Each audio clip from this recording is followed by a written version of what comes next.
there was a faint jingling sound. I thought it was a charm bracelet or someone jingling change in their pocket. I demanded they all show me their hands. Everyone held out their hands. No one was wearing jewelry, and none of them had their hands in their pockets, and the sound was very close by. We all stood very still and extremely quiet, and suddenly it freaked out one of the guys, and he started screaming, "Oh my God!" We all went running back to the car, and I assumed that was the end of that. The jingle jangle. Yeah. Holy shit, Mr. Jingles was there. Oh, fuck. Anybody watching American Horror Story? Yeah. But no, yeah, see, when you do stuff like that with your friends, and you always assume, it's like the Ouija board, right? You always assume someone's got to be pushing it. Yeah. And you always make the other people promise they're not. But then you know you're not, right? But it's still moving effortlessly around. So, is someone really pushing it? Was someone jingling stuff? I don't know. I would have been freaked out. You're in a damn cemetery at midnight, and I'm going to, out there on J Creek, no lights, dark as hell. Probably. So yeah, I probably wouldn't have made it that far. We had a creepy experience in a cemetery. Should we tell them our story? They're not going to believe us. They're not. We had a very strange night in a cemetery because we're weird. Not really. I guess we're pretty normal. A lot of people hang out in cemeteries. But we really like to go hang out in the cemetery. It's quiet. It's very energizing. It has good energy. Yes, it does. Yes. Except at the gate. Except at the gate is ominous. Yeah, it totally is. There's a really dark energy there. But inside the cemetery is pretty nice, right? I think it's built up bad energy from the outside that's built up there at the gate because it's being kept at bay. Because once you get in there, it's just like... So we kind of go there a little bit to recharge. We do. I like it there. When we walk there, we'll go sit on a hilltop near your grandparents. Yeah, I like to go hang out with my grandparents. Beautiful trees. Yeah. Well, we were there, and we heard this faint sound of a woman screaming. We did. Which was fucking weird. Yeah, because you were like, did you hear that? And I was like, yeah, because we were doing like some recordings and things, just sitting there being quiet. And then we got up and started moving. And I heard that, but I wasn't going to talk about it. I wasn't going to say anything. And you're like, did you hear that? And I was like, yeah, let's just keep moving. Then I heard what sounded like some sort of growl. Yeah. Like a dog or something. I don't know what it was. So at that point, we decided that we're probably going to get up out of there. Cause then the flashing light, though. You got to tell them that.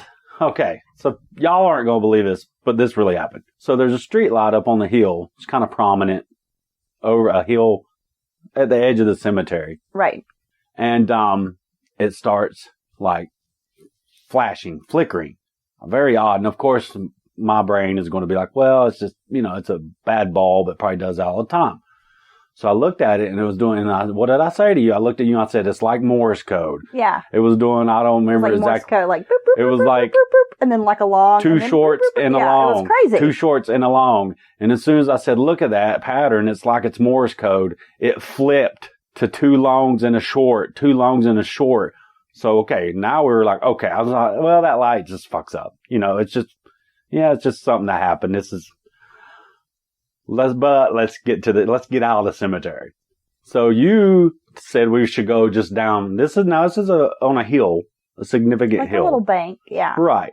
And as you go, she's like, let's just cut across the cemetery and go down because the road would have led us right beside that light and we wasn't really having that.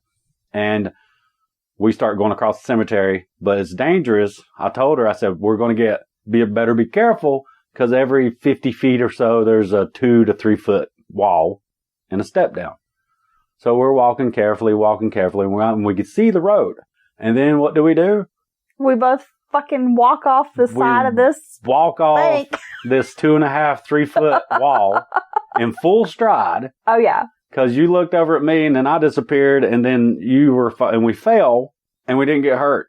Well, and we were walking in full stride in the pitch black dark. Well, if anybody knows me, I'm like the clumsiest person in the world. I constantly get hurt. Do I not? Yes. I'm covered in bruises all the time. Right. It's crazy. And I don't even know how I hurt myself. Right. Any other time, I would have broken an ankle, my hip. I landed on my fucking tailbone. It was bad. Yeah. And we both were like unscathed. No, we were laying there laughing, sprawled out on the asphalt road. And neither of us had so much as a scrape, a twisted wrist, a banged up elbow, nothing. It was like we fell on a cushion. No. And then as we're walking away, that fucking street light was normal again. As soon as we got near the entrance, it stopped. But then I started saying, oh, look, it's normal again. And then it started doing the Morse code thing. Yeah. Yeah, so I'm not sure about all that. Well, it was a weird night in the cemetery. It was. And that's not even the creepiest story we have for you guys. No, it's not. That's just a Wednesday evening around here. So let's get back to our listener creepypastas. Ooh. But they are real experiences. Yeah, they really are. This comes from Beverly. Okay. I'm going to read this in first person because this is how it's written, okay? Okay. As a child, I always feel something around my family. We moved a lot and seemed to always find the strange houses. Once we moved into a house that on moving day was full of wild birds. Okay. Is this like Hitchcock? Yeah. Nests everywhere. We had to clean them out. Then one year we moved back to Tennessee off exit 104 at Interstate 65. This house was by far one of the creepiest we lived in. It was 2 stories, main level and an upstairs. A big white house with woods behind it. The upstairs had 3 rooms. One door you could walk right into at the top of the stairs, then a room to each side. This house must have been built in what seemed maybe like 100 years ago. The middle room must have been a slaughter room. There were meat hooks on the wall and hanging from the ceiling. What the hell? No. There was what I guessed was an animal stall to one side. I had never seen a room like this in a house before. Then the room to the right had no lights, and no matter what we did, the lights would never work in that room. Okay, that's weird. The room to the left had an old rocking chair in it. We never found out the history of the home, but my dad loved to scare us, so he made up his own story. He told us an old woman died in that chair with her cat, and she still haunted the room. He also told us that not only were animals slaughtered in the middle room, but they would kill people in there if they were caught trespassing on the grounds, and that the souls were still there. Sometimes we could hear the chair rock when no one was up there. We sometimes heard a cat meow in the house when we did not have a cat. I always worried I would see a ghost come down the stairs and would hide under the covers at night so it would not see me. We moved out of that house about a year after, but the memory of it has haunted my dreams to this day. The house still stands today, also with a few minor updates to the outside. I have driven by there when I go back and visit my family in Tennessee, so I don't know if the inside has changed or if that slaughter room still stands or not. I often wonder if anybody knows the true story behind that room. Jeez Louise. Damn Dad wasn't playing, was he? No, that's a creepy-ass story. No, okay, well, you better believe if we'd bought the house, the slaughter room would be intact. Okay? We would keep the slaughter room? Hooks, all that would be left in place, and we would just add to it. That would be our oddities room. That is a very strange room in a house. Well, Dad wasn't playing around with his little stories. Upstairs? Yeah. A slaughter room? Yeah.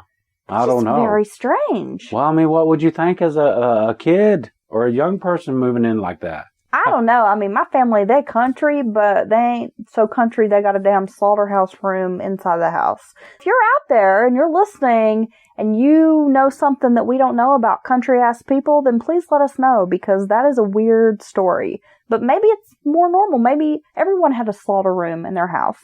And Maybe. we're the oddballs. Maybe there was a reason. So let us know if you heard of an indoor slaughterhouse. It's true. Sounds like a fucking kill room. That is some weird, crazy shit. Can you imagine as a kid? I would be terrified. Well, no, you got this big old lap board house in front of woods, big 2-story, probably had a big porch. I can imagine. I could see it. We lived in a house similar to this when I was a teenager. Yeah. From about the age of 12 up until I was about 17. Yeah. Built at the turn of the century. Kind of a big old white house. Not quite like a farmhouse, but these really high ceilings and, just really old. Well, I'm telling you, I used to live with some people that were extended family, basically, and they had a very old house right there in Clyde, said to be one of the oldest houses in Haywood County. And this is an old county, if you will, being on the East Coast, right? And never had any direct, story or encounter, but always the noises in an old house like that. And then when it truly is an old house, that atmosphere is going to add to anything. Well, this just kind of makes me think of the house I lived in because we had this big old staircase. And so you go upstairs, and then at the top of the stairs, there were 3 rooms. There was like one directly kind of in the middle, a bedroom, then to each side bedrooms. And at some point they converted one of the bedrooms into like a closet and a bathroom because in an old house, there are no closets. Right. You have to do the armoire thing. They had made like this one big kind of walk-in closet and then a bathroom. And I stayed upstairs. And I have to say that there was something about the middle room. And she's talking about the middle room. Something about the middle room of our house wigged me out. Like I never liked it. And I always had these, like they were working on this big house, working on restoring it. But there was always parts of the house that hadn't been touched at all, say the attic. And there's always that weird shit under the stairs in these old houses. That space under the stairs is always creepy as hell. And then, of course, the basement is just like mostly dirt. And you could barely get down in there. Yeah, it's creepy shit. Yeah, old houses, man. They're awesome. Are we ready to get on with our creepy stories? Yes, thank you for that, Beverly. One. This comes from Sunday. Hi, Sunday. Hey, girl. Sunday is one of our awesome listeners. She supports us over on Patreon. She's a very generous listener. She is. We got a great story here from Sunday. And I'm going to, again, read this because it's in first person. Please do. So we lived in Manchester, England from 2009 to 2013. Well, aren't you fancy? Damn, jet setters. I know, right? She's just balling all over the world, right? She continent dropping, y'all. UK, of course, is huge into paranormal stuff. We all know that.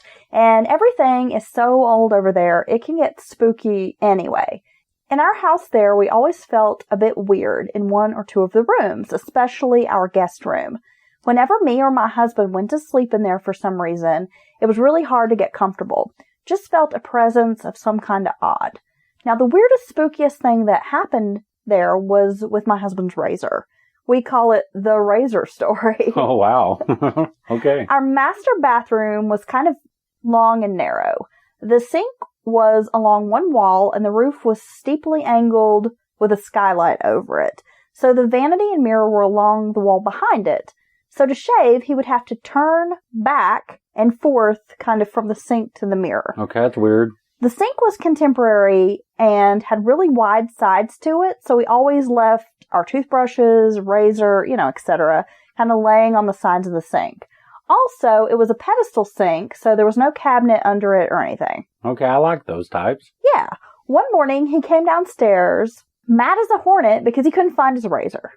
He had looked everywhere in the bathroom. Now, I'm going to pause for just a moment, and I'm wondering if her husband looks for things the way my husband looks for things, which is basically Dylan thoroughly just stands there going, I can't find it.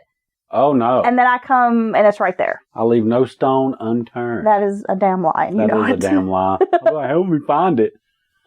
Okay, so maybe she has to help him look for it. So he looks everywhere. He had to use my razor to get ready, and that did not put him in a good mood, as you might imagine. But he was running late, so I told him I'd look for it after I got the kids to school. My eldest was around 15, so I thought he might have borrowed the razor.